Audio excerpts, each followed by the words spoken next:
The mere statement made above, that repetition is necessary in impression, is not sufficient. It is important to know how to distribute the repetitions. Suppose you are memorizing Psalm of Life to be recited a month from today, and that you require 30 repetitions of the poem to learn it. Shall you make these 30 repetitions at one sitting? Or shall you distribute them among several sittings? In general, it is better to spread the repetitions over a period of time. The question then arises, what is the most effective distribution? Various combinations are possible. You might rehearse the poem once a day during the month, or twice a day for the first 15 days, or the last 15 days, 4 times every 4th day, _ad infinitum _. In the face of these possibilities, is there anything that will guide us in distributing the repetitions? We shall get some light on the question from an examination of the curve of forgetting, a curve that has been plotted showing the rate at which the mind tends to forget. Forgetting proceeds according to law, the curve descending rapidly at first and then more slowly. The larger proportion of the material learned is forgotten the first day or so. After that, a constantly decreasing amount is forgotten on each succeeding day for perhaps a week, when the amount remains practically stationary. This gives us some indication that the early repetitions should be closer together than those at the end of the period. So long as you are forgetting rapidly, you will need more repetitions in order to counterbalance the tendency to forget. You might well make 5 repetitions, then rest. In about an hour, 5 more, within the next 24 hours, 5 more. By this time you should have the poem memorized, and all within 2 days. You would still have 15 repetitions of the 30, and these might be used in keeping the poem fresh in the mind by a repetition every other day. As intimated above, one important principle in memorizing is to make the first impressions as early as possible, for older impressions have many chances of being retained. This is evidenced by the vividness of childhood scenes in the minds of our grandparents. An old soldier recalls with great vividness events that happened during the Civil War, but forgets events of yesterday. There is involved here a principle of nervous action that you have already encountered, namely, that impressions are more easily made and retained in youth. It should also be observed that pathways made early have more chances of being used than those made recently. Still another peculiarity of nervous action is revealed in these extended periods of memorizing. It has been discovered that if a rest is taken between impressions, the impressions become more firmly fixed. This points to the presence of a surprising power, by which we are able to learn, as it were, while we sleep. We shall understand this better if we try to imagine what is happening in the nervous system. Processes of nutrition are constantly going on. The blood brings in particles to repair the nerve cells, rebuilding them according to the pattern left by the last impression. Indeed, the entrance of this new material makes the impression even more fixed. The nutritional processes seem to set the impression much as a hypobath fixes or sets an impression on a photographic plate. This peculiarity of memory led Professor James to suggest, paradoxically, that we learn to skate in summer and to swim in winter. And, indeed, one usually finds, in beginning the skating season, that after the initial stiffness of muscles wears off, one glides along with surprising agility. You see then that if you plan things rightly, nature will do much of your learning for you. It might be suggested that perhaps things impressed just before going to sleep have a better chance to set than things impressed at other times, for the reason that sleep is the time when the reparative processes of the body are most active. Since the brain pattern requires time to set, it is important that after the first impression you refrain from introducing anything immediately into the mind that might disturb it. After you have impressed the poem you are memorizing, do not immediately follow it by another poem. Let the brain rest for 3 or 4 minutes until after the first impressions have had a chance to set. Now that we have regarded this unconscious memorizing from the neurological standpoint, let us consider it from the psychological standpoint. How are the ideas being modified during the intervals between impressions? Modern psychology has discovered that much memorizing goes on without our knowing it, paradoxical as that may seem. The processes may be described in terms of the doctrine of association, which is that whenever two things have once been associated together in the mind, there is a tendency thereafter, if the first of them recurs, for the other to come with it. After the poem of our illustration has once been repeated, there is a tendency for events in everyday experience that are like it to associate themselves with it. For example, in the course of a day or week many things might arise and recall to you the line, life is real, life is earnest, and it would become, by that fact, more firmly fixed in the mind. This valuable semi-conscious recall requires that you must make the first impression as early as possible before the time for ultimate recall. This persistence of ideas in the mind means that the process of learning does not cease with the actual work of learning, but that, if not disturbed, this process runs on of itself for a time, and adds a little to the result of our labors.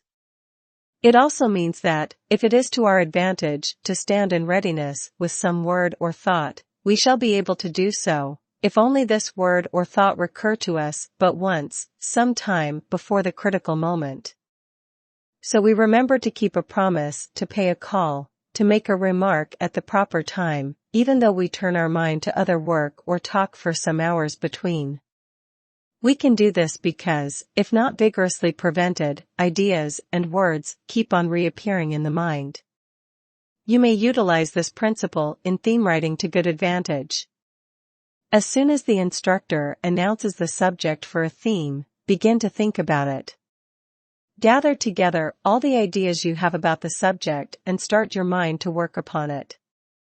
Suppose you take as a theme subject the value of training in public speaking for a businessman. The first time this is suggested to you, a few thoughts, at least, will come to you. Write them down, even though they are disconnected and heterogeneous. Then as you go about your other work, you will find a number of occasions that will arouse ideas bearing upon this subject. You may read in a newspaper of a brilliant speech made before the Chamber of Commerce by a leading businessman, which will serve as an illustration to support your affirmative position, or you may attend a banquet where a prominent businessman disappoints his audience with a wretched speech. Such experiences, and many others, bearing more or less directly upon the subject, will come to you, and will call up the theme subject, with which they will unite themselves. Write down these ideas as they occur, and you will find that when you start to compose the theme formally, it almost writes itself, requiring for the most part only expansion and arrangement of ideas. While thus organizing the theme, you will reap even more benefits from your early start, for, as you are composing it, you will find new ideas crowding in upon you which you did not know you possessed, but which had been associating themselves in your mind with this topic even when you were unaware of the fact. In writing themes, the principle of distribution of time may also be profitably employed. After you have once written a theme, lay it aside for a while, perhaps a week. Then when you take it up, read it in a detached manner, and you will note many places where it may be improved. These benefits are to be enjoyed only when a theme is planned a long time ahead. Hence the rule, to start as early as possible. Before leaving the subject of theme writing, which was called up by the discussion of unconscious memory, another suggestion will be given that may be of service to you. When correcting a theme, employ more than one sense avenue. Do not simply glance over it with your eye. Read it aloud, either to yourself or, better still, to someone else. When you do this, you will be amazed to discover how different it sounds and what a new view you secure of it. When you thus change your method of composition, you will find a new group of ideas thronging into your mind, In the auditory rendition of a theme, you will discover faults of syntax, which escaped you in silent reading. You will note duplication of words, split infinitives, mixed tenses, poorly balanced sentences. Moreover, if your mind has certain peculiarities, you may find even more advantages accruing from such a practice. The author, for example, has a slightly different set of ideas at his disposal according to the medium of expression employed. When writing with a pencil, one set of ideas comes to mind. With a typewriter, slightly different ideas arise. When talking to an audience, still different ideas. 3 sets of ideas and 3 vocabularies are thus available for use on any subject. In adopting this device of composing through several mediums, you should combine with it the principle of distributing time already discussed in connection with repetition of impressions. Write a theme one day, then lay it aside for a few days, and go back to it with a fresh mind. The rests will be found very beneficial in helping you to get a new viewpoint of the subject. Reverting to our discussion of memory, we come upon another question. In memorizing material like the poem of our example, should one impress the entire poem at once, or break it up into parts, impressing a stanza each day? Most people would respond, without thought, the latter, and, as a matter of fact, most memorizing takes place in this way. Experimental psychology, however, has discovered that this is uneconomical. The selection, if of moderate length, should be impressed as a whole. If too long for this, it should be broken up as little as possible. In order to see the necessity for this, let us examine your experiences with the memorization of poems in your early school days. You probably proceeded as follows. After school one day, you learned the first stanza, then went out to play. The next day you learned the second one, and so on.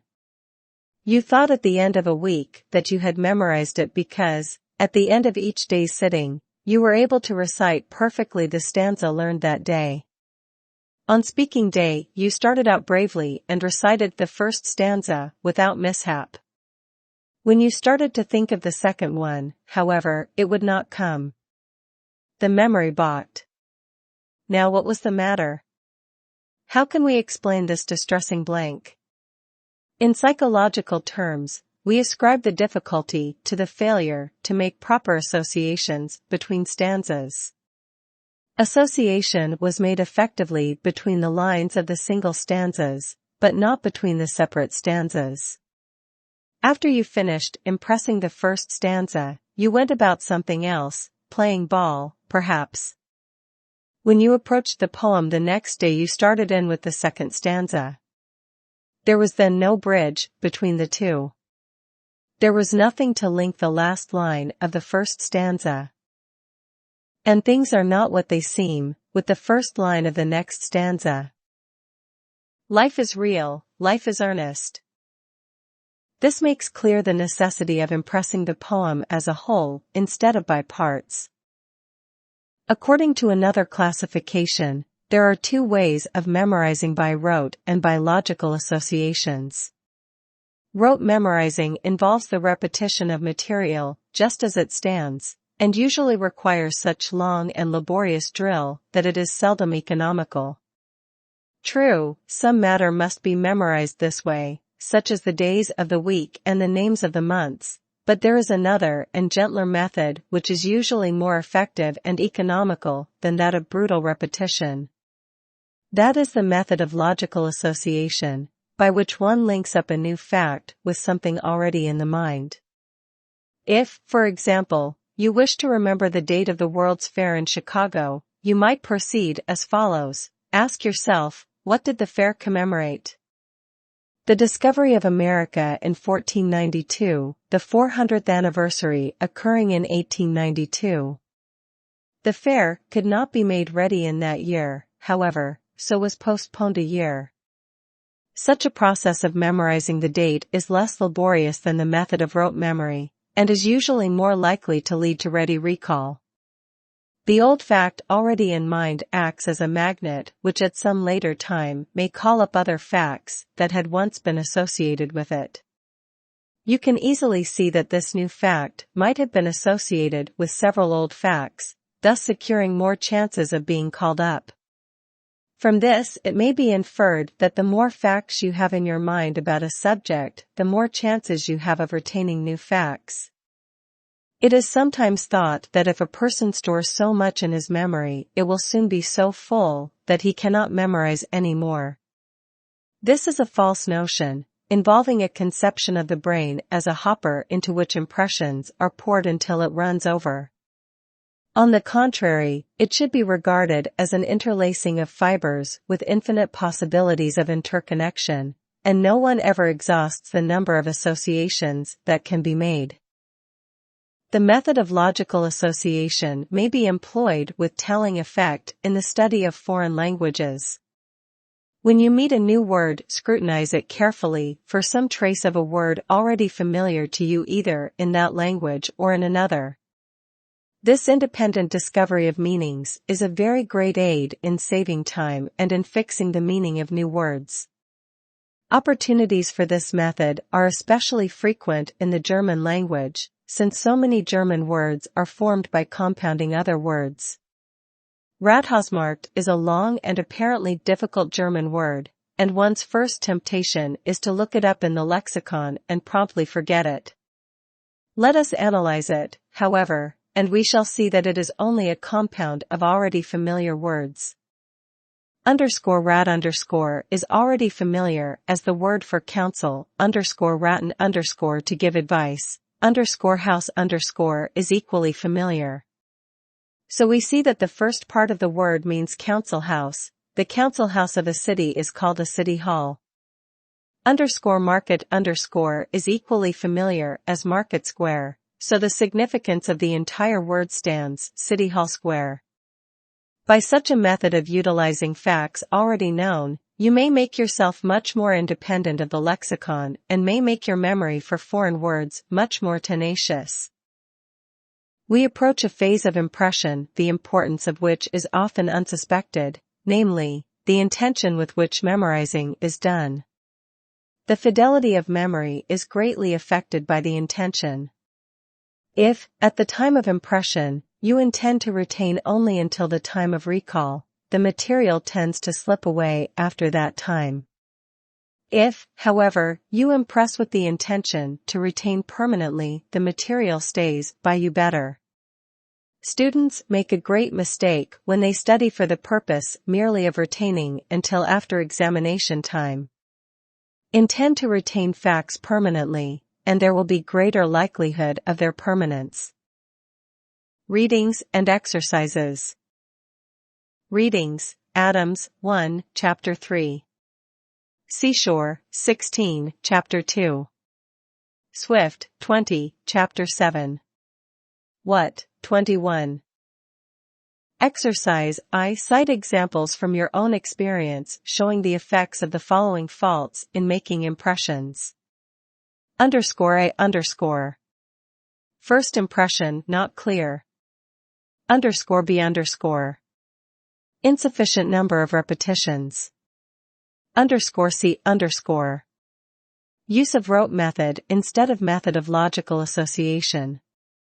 _D_. Impressions not distributed. _E_.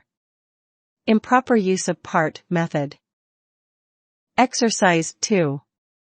After experimentation, state what is your most effective sense avenue for the impression of foreign words, facts and history, the pronunciation of English words. Exercise 3. Make a preliminary draft of your next theme, lay it aside for a day or two, then write another on the same subject, combine the two, using the best parts of each, lay this aside for a day or two, then read it aloud, making such changes as are prompted by the auditory presentation. Can you find elements of worth in this method, which will warrant you in adopting it, at least, in part? Chapter 7. Second aids to memory, retention, recall and recognition.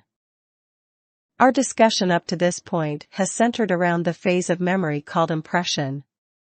We have described some of the conditions favorable to impression and have seen that certain and accurate memory depends upon adherence to them.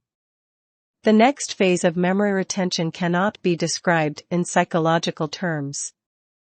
We know we retain facts after they are once impressed, but as to their status in the mind, we can say nothing. If you were asked when the Declaration of Independence was signed, you would reply instantly. When asked, however, where that fact was 5 minutes ago, you could not answer. Somewhere in the recesses of the mind, perhaps, but as to immediate awareness of it, there was none. We may try to think of retention in terms of nerve cells, and say that at the time when the material was first impressed, there was some modification made in certain nerve cells which persisted. This trait of nerve modifiability is one factor which accounts for greater retentive power in some persons than in others. It must not be concluded, however, that all good memory is due to the inheritance of this trait. It is due partly to observance of proper conditions of impression, and much can be done to overcome or offset innate difficulty of modification by such observance. We are now ready to examine the third phase of memory recall. This is the stage at which material that has been impressed and retained is recalled to serve the purpose for which it was memorized. Recall is thus the goal of memory, and all the devices so far discussed have it for their object. Can we facilitate recall by any other means than by faithful and intelligent impressions? For answer, let us examine the state of mind at time of recall. We find that it is a unique mental state. It differs from impression in being a period of more active search for facts in the mind accompanied by expression, instead of a concentration upon the external impression. It is also usually accompanied by motor expressions, either talking or writing. Since recall is a unique mental state, you ought to prepare for it by means of a rehearsal.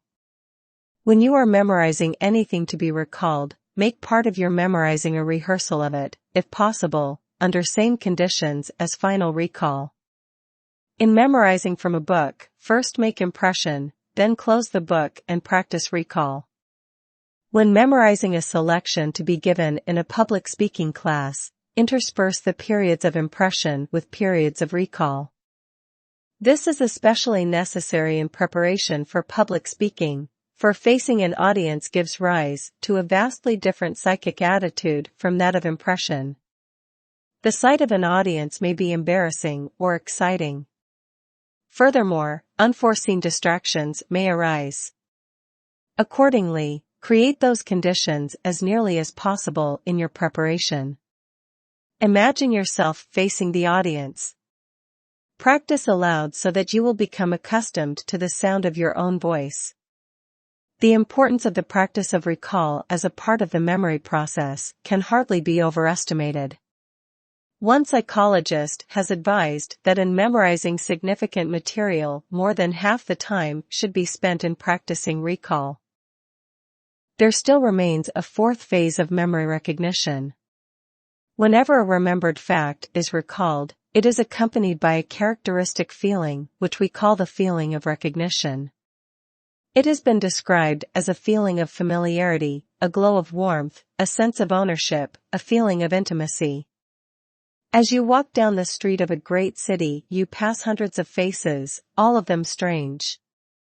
Suddenly in the crowd, you catch sight of someone you know, and are instantly suffused with a glow of feeling that is markedly different from your feeling toward the others. That glow represents the feeling of recognition. It is always present during recall and may be used in great advantage in studying. It derives its virtue for our purpose from the fact that it is a feeling, and at the time of feeling the bodily activities in general are affected. Changes occur in heartbeat, breathing, various glandular secretions are affected, the digestive organs respond. In this general quickening of bodily activity we have reason to believe that the nervous system partakes, and things become impressed more readily. Thus the feeling of recognition that accompanies recall is responsible for one of the benefits of reviews. At such a time material once memorized becomes tinged with a feelingful color different from that which accompanied it when new. Review, then, not merely to produce additional impressions, but also to take advantage of the feeling of recognition. We have now discussed memory in its 4 phases and have seen clearly that it operates not in a blind, chaotic manner, but according to law. Certain conditions are required, and when they are met, memory is good. After providing proper conditions for memory, then, trust your memory. An attitude of confidence is very necessary. If, when you are memorizing, you continually tremble for fear that you will not recall at the desired moment, the fixedness of the impression will be greatly hindered. Therefore, after utilizing all your knowledge about the conditions of memorizing, rest content and trust to the laws of nature. They will not fail you. By this time you have seen that memory is not a mysterious mental faculty with which some people are generously endowed, and of which others are deprived. All people of normal intelligence can remember and can improve their ability if they desire. The improvement does not take the form that some people expect, however. No magic wand can transform you into a good memorizes, you must work the transformation yourself. Furthermore, it is not an instantaneous process to be accomplished overnight. It will come about only after you have built up a set of habits, according to our conception of study as a process of habit formation. A final word of caution should be added. Some people think of memory as a separate division or compartment of the mind which can be controlled and improved by exercising it alone. Such a conception is fallacious. Improvement in memory will involve improvement in other mental abilities, and you will find that as you improve your ability to remember, you will develop at the same time better powers to concentrate attention, to image, to associate facts and to reason. Reading and exercise. Reading, see readings for Chapter 6. Exercise I. Compare the mental conditions of impression with those of recall. Chapter 8. Concentration of attention. Nearly everyone has difficulty in the concentration of attention. Brain workers in business and industry, students in high school and college, and even professors in universities, complain of the same difficulty. Attention seems in some way to be at the very core of mental activity, for no matter from what aspect we view the mind, its excellence seems to depend upon the power to concentrate attention. When we examine a growing infant, one of the first signs by which we judge the awakening of intelligence is the power to pay attention or to notice things.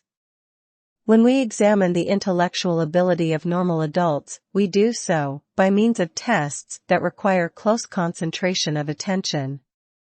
In judging the intelligence of people with whom we associate every day, we regard one who is able to maintain close attention for long periods of time as a person of strong mind.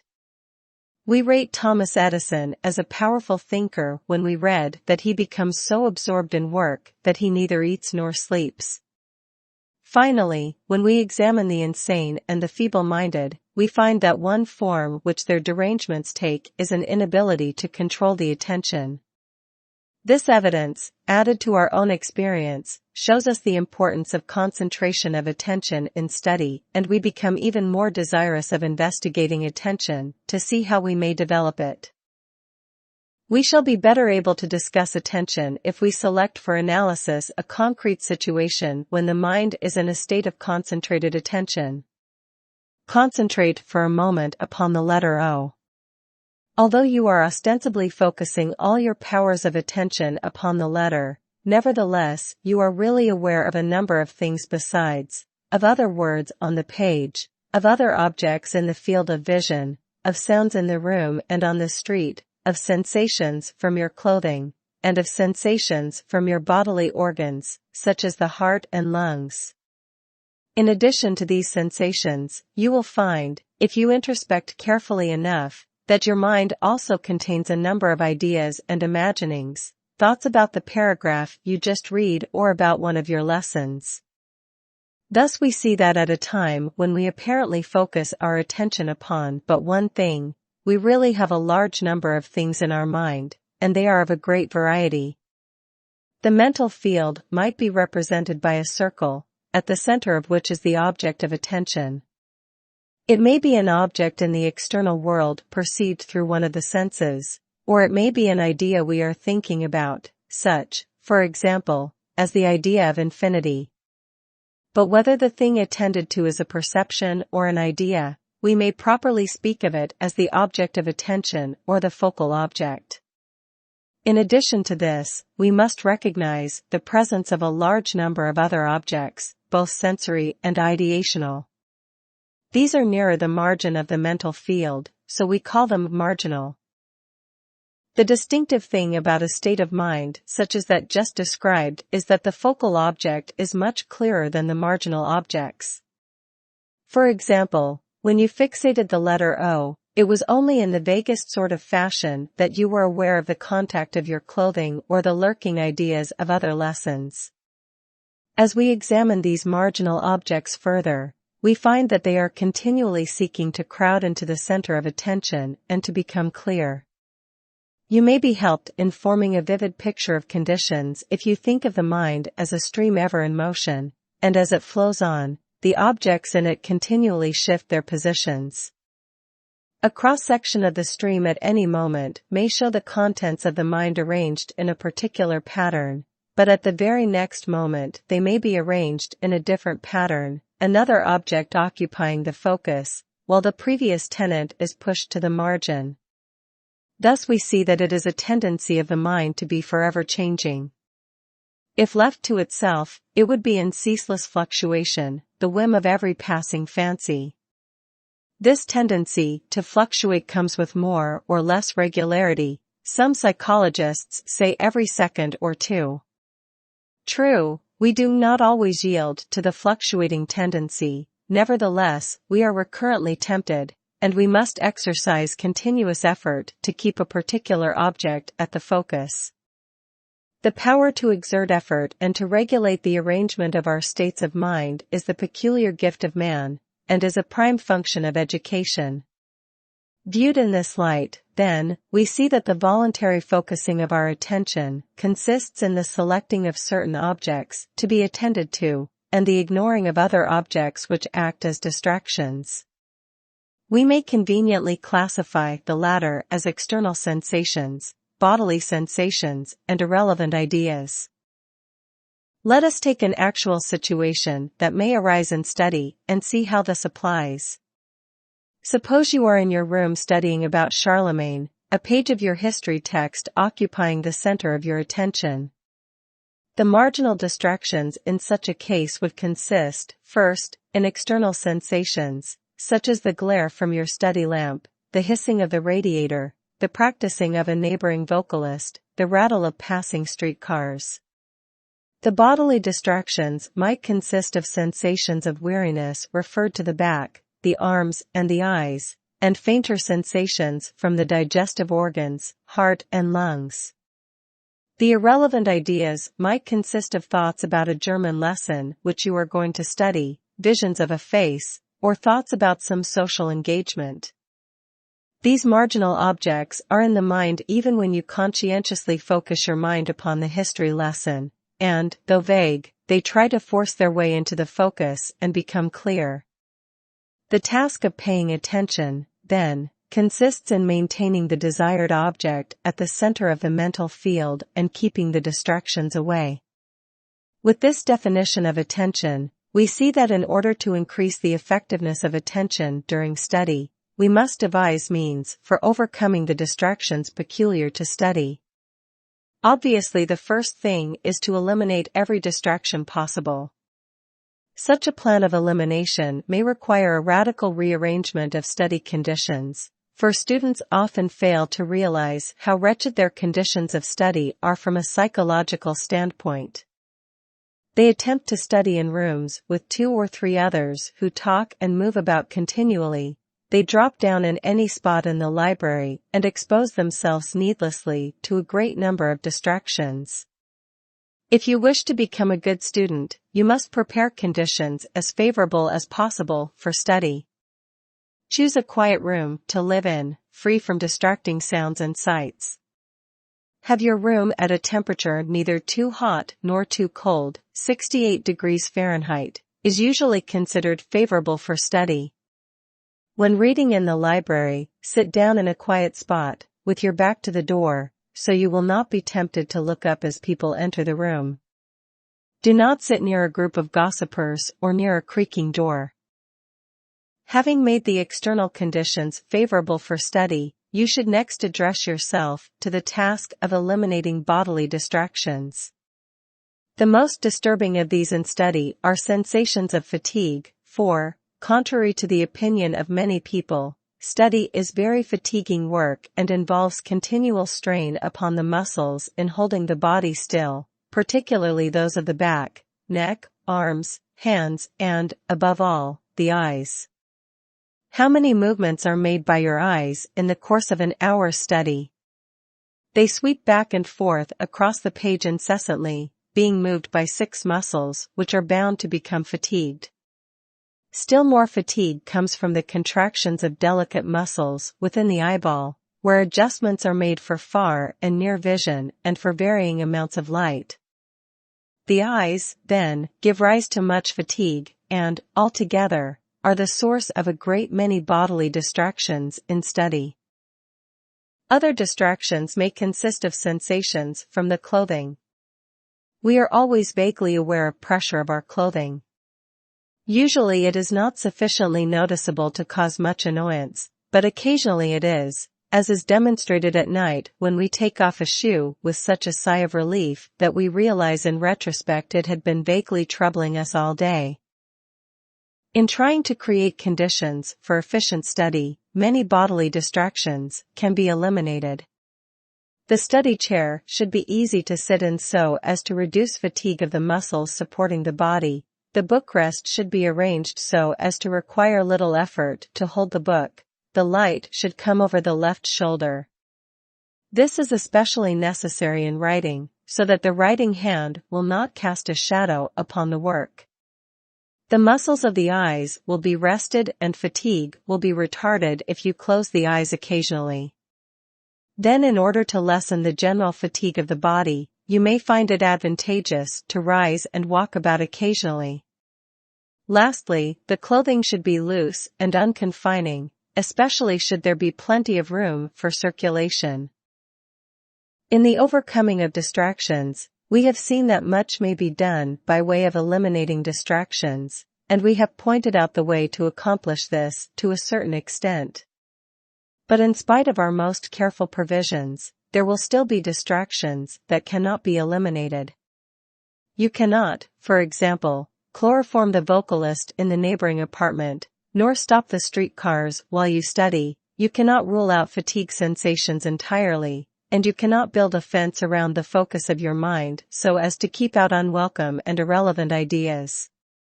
The only thing to do then is to accept as inevitable the presence of some distractions, and to realize that to pay attention, it is necessary to habituate yourself to the ignoring of distractions.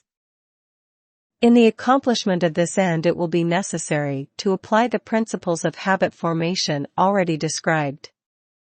Start out by making a strong determination to ignore all distractions. Practice ignoring them, and do not let a slip occur. Try to develop interest in the object of attention, because we pay attention to those things in which we are most interested. A final point that may help you is to use the first lapse of attention as a reminder of the object you desire to fixate upon. This may be illustrated by the following example. Suppose, in studying a history lesson, you come upon a reference to the royal apparel of Charlemagne. The word royal might call up purple, a Northwestern University pennant, the person who gave it to you, and before you know it you are off in a long daydream leading far from the history lesson. Such migrations as these are very likely to occur in study, and constitute one of the most treacherous pitfalls of student life. In trying to avoid them, you must form habits of disregarding irrelevant ideas when they try to obtrude themselves.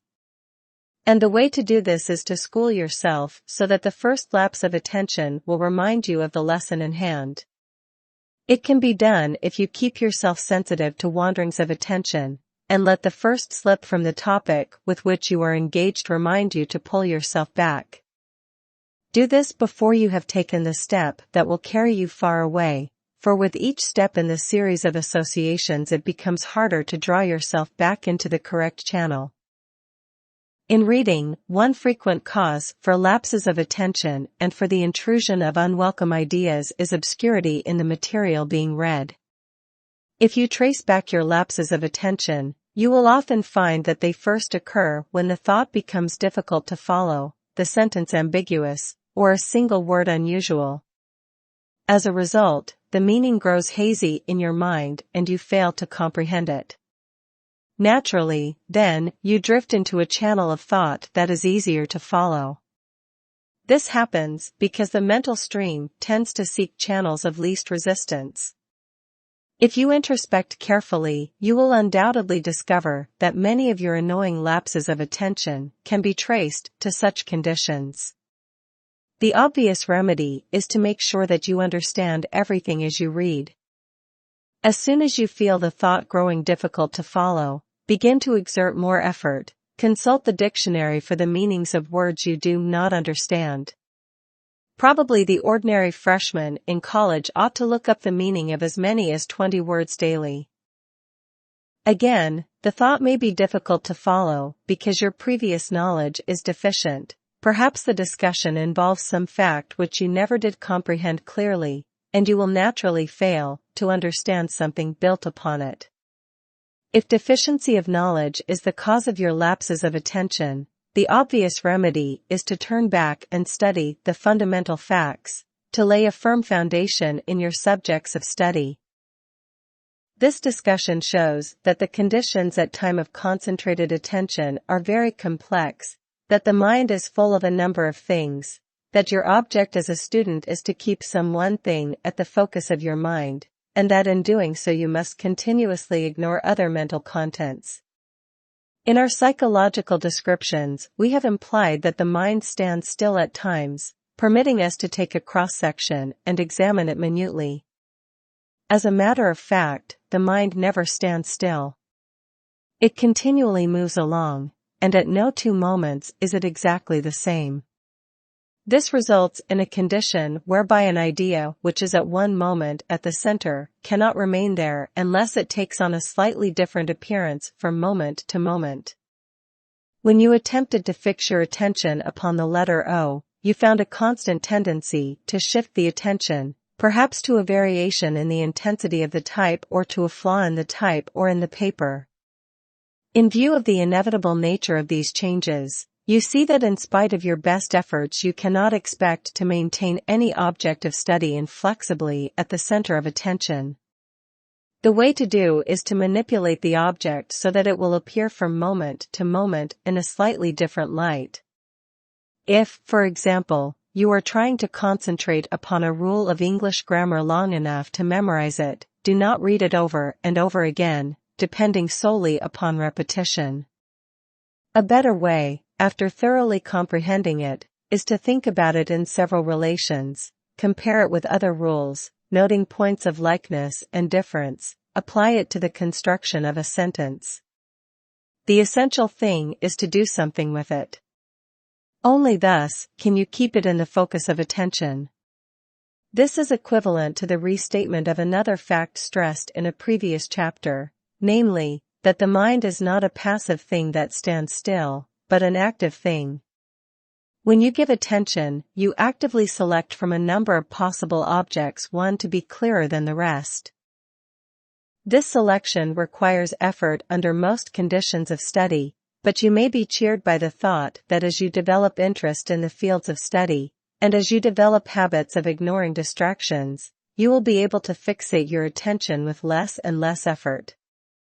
A further important fact is that as you develop power to select objects for the consideration of attention, you develop simultaneously other mental processes: the ability to memorize, to economize time and effort, and to control future thoughts and actions. In short, power to concentrate attention means power in all the mental processes. Exercises. Exercise I. Watch a small dot, so far away that it can just be seen. Can you see it all the time? How many times a minute does it come and go? Make what inference you can from this regarding the fluctuation of attention during study. Exercise 2. What concrete steps will you take in order to accommodate your study to the fluctuations of attention? Exercise 3. The next time you have a lapse of attention during study, retrace your steps of thought. Write down the ideas from the last one in your mind to the one which started the digression. Represent the digression graphically if you can. Exercise 4. Make a list of the things that most persistently distract your attention during study. What specific steps will you take to eliminate them, to ignore the unavoidable ones? Chapter 9. How we reason.